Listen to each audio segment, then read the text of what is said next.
Bones of fire. Kiss the baby. Point 25 of the communist goal, corrupt American young people how? Through movies and music. That two-beat pattern is the music brought to the United States of America by the communist conspiracy to corrupt teenagers, and it's in every rock and roll number. Communism, I mean the idea that rock and roll has anything to do with communism. Rock and roll is sort of the ultimate flower of capitalism in a lot of ways. It's inconceivable that a music that's based so deeply in hustling, in let's get rich, in one-hit wonders, could have anything to do with a planned economy. I mean, the concepts are, monumentally different. Boomers are fucking adorable in that way, where this dude said, you can replace the word communism with notnilc just immediately, okay? So he thinks that, like, they're given, the boomers gen was they're given rock and roll choices, right? You either got Chuck Berry if you're black, or you got Elvis if you're white. They said this earlier in the video, okay? I'm just kind of repeating that to give y'all context of how these people think.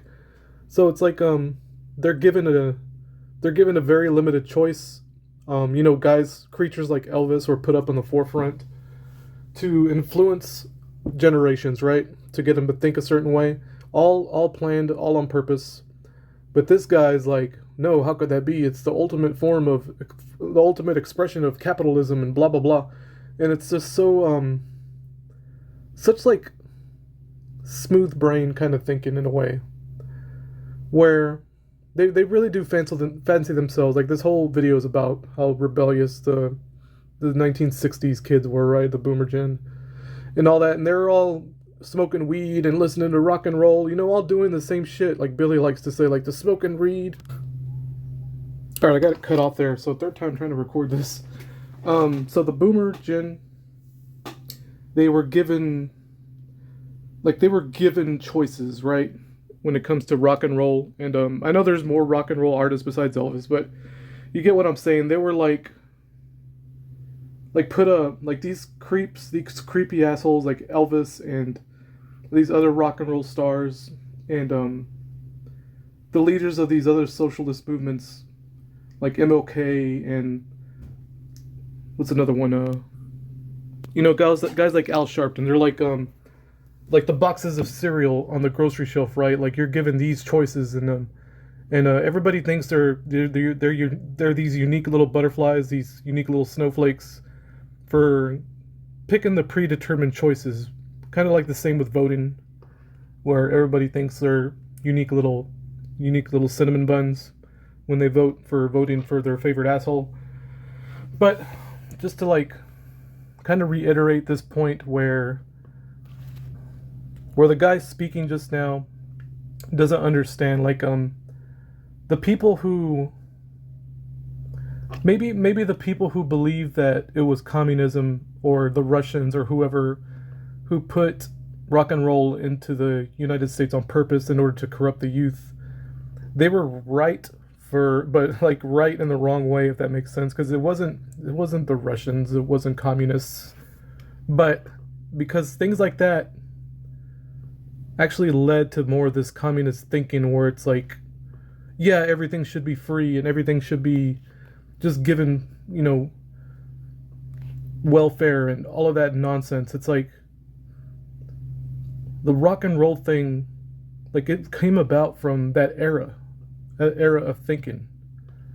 So they have a point when they say that it kind of led to this more socialist attitude. It's really kind of ironic in that way, but I believe rock and roll was put into this world on purpose. And it's like, I'm not this anti-music person. I can listen to this music and not be affected by it. It sounds nice. It sounds good. It's catchy, But I don't let it...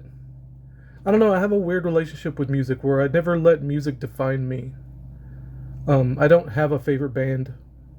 If anything, I tend to listen to kind of lo-fi binaural beats or whatever it's called, that I kind of just relax to every now and then. And, every now and then I'll get a wild hair up my butt and be like, yeah, I want to listen to some Green Day or some Nirvana for a little bit. But it's usually one or two songs and then I'm just back to... Because I'm not the type of person who just likes music blaring all the time like some people are. And I know people that are like that. Like, as soon as they get a little free time or they have an opportunity to be quiet and just be still, they immediately turn on the music or they turn on a YouTube video or whatever.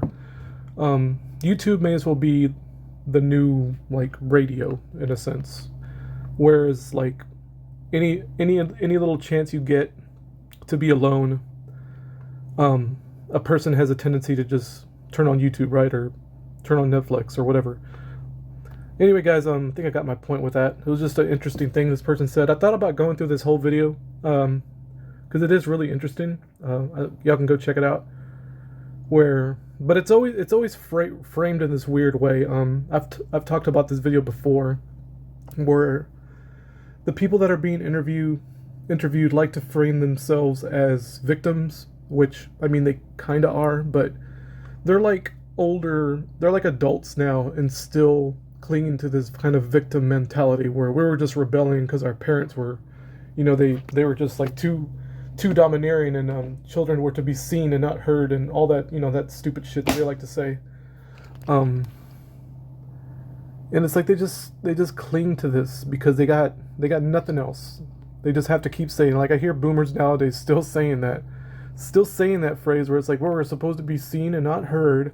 And like, oh, the poor little boomers were just so awful. They were pampered and pandered to their whole fucking lives, and it's just so awful the way they were meant to be seen and not heard. And I feel so bad for them. I really don't. They can go fuck themselves. Y'all have a nice day.